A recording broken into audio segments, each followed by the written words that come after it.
70 କୋଟି ଟଙ୍କାର ବେଆଇନ ଗଞ୍ଜେଇ ଜବତ।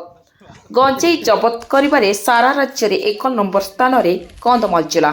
କନ୍ଧମାଳ ଜିଲ୍ଲାରେ ଦିନକୁ ଦିନ ବୃଦ୍ଧି ପାଉଛି ବେଆଇନ ନିଶା କାରବାର। ବେଆଇନ ନିଶା କାରବାର ବିରୋଧରେ କନ୍ଧମାଳ ଏସ୍ପି ହରିଶ ବିଶିଙ୍କ ନିର୍ଦ୍ଦେଶକ୍ରମେ ପୋଲିସ କରୁଛି ସ୍ପେଶାଲ ଡ୍ରାଇଭ୍। 70 କୋଟି ଟଙ୍କାର ଗଞ୍ଜେଇ ଜବତ କରିଛି କନ୍ଧମାଳ ପୋଲିସ, ଯାହାକି କନ୍ଧମାଳ ପୋଲିସର ଐତିହାସିକ ସଫଳତା। ଗଞ୍ଜେଇ ଜବତ କରିବାରେ ସାରା ରାଜ୍ୟରେ 1 ନମ୍ବର ସ୍ଥାନରେ ରହିଛି କନ୍ଧମାଳ ପୋଲିସ।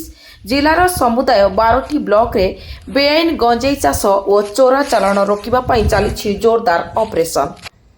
4 ମାସ ମଧ୍ୟରେ କନ୍ଧମାଳ ଜିଲ୍ଲାର ସମୁଦାୟ 17ଟି ଥାନା ଓ 7ଟି ଫାଣ୍ଡି ଅଞ୍ଚଳରେ ଚଢ଼ାଉ କରି 68,723 କେଜି 260 ଗ୍ରାମ ବେଆଇନ ଗଞ୍ଜେଇ ଜବତ କରାଯାଇଥିବା ବେଳେ 104 ଜଣ ଅଭିଯୁକ୍ତଙ୍କୁ ଗିରଫ କରାଯାଇଛି। ଗିରଫ ଅଭିଯୁକ୍ତଙ୍କ ମଧ୍ୟରେ 93 ଜଣ ପୁରୁଷ ଥିବା ବେଳେ 11 ଜଣ ମହିଳା ରହିଥିବା ସୂଚନା ମିଳିଛି। ଗଞ୍ଜେଇ ଚୋରା ଚାଲାଣରେ ମହିଳାଙ୍କ ସାମିଲ ପୋଲିସଙ୍କ ନିଦ ହଜାଇଛି। ବେଆଇନ ଗଞ୍ଜେଇ ଚୋରା ଚାଲାଣରେ ନିୟୋଜିତ 38ଟି ଗାଡ଼ିକୁ ଜବତ କରିଛି ପୋଲିସ, ଯେଉଁଥିରେ 12ଟି 2 ଚକିଆ, 5ଟି 3 ଚକିଆ ଓ 21ଟି 4 ଚକିଆ ଗାଡ଼ି ରହିଛି। ଏହି ଅପରେସନକୁ ଆଗାମୀ ଦିନରେ ଆହୁରି ବ୍ୟାପକ କରାଯିବ ଏବଂ କନ୍ଧମାଳ ଜିଲ୍ଲାକୁ ନିଶାମୁକ୍ତ କରାଯିବ ବୋଲି କହିଛନ୍ତି ବାଲିଗୁଡ଼ା ଏସ୍ଡିପିଓ। ଏହି ନିଶା କାରବାରରେ ଯେଉଁ ନିଶା ବେପାରୀମାନେ ସମ୍ପୃକ୍ତ ଅଛନ୍ତି ସେମାନଙ୍କ ସମ୍ପତ୍ତି ବାଜ୍ୟାପ୍ତି କରାଯିବ ବୋଲି କହିଛନ୍ତି ବାଲିଗୁଡ଼ା ଏସ୍ଡିପିଓ ଶୁଭମ ଭୋସଲେ। एसडीपीओ और अन्य फील्ड स्टाफ ऑफिसर मानक सक्रिय भागीदारी है।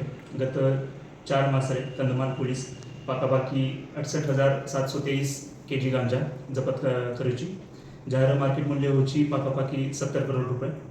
यही गत 4 मास आम टोटल 90 केसेस रजिस्टर करूँ। ता भितर टोटल आम 104 लोक मानक अपराधी मानक गिरफ्त किया जाए। ता भितर 11 महिला माने समावेश अच्छी। ता सहित आम टोटल 38 व्हीकल्स सीज करूँ।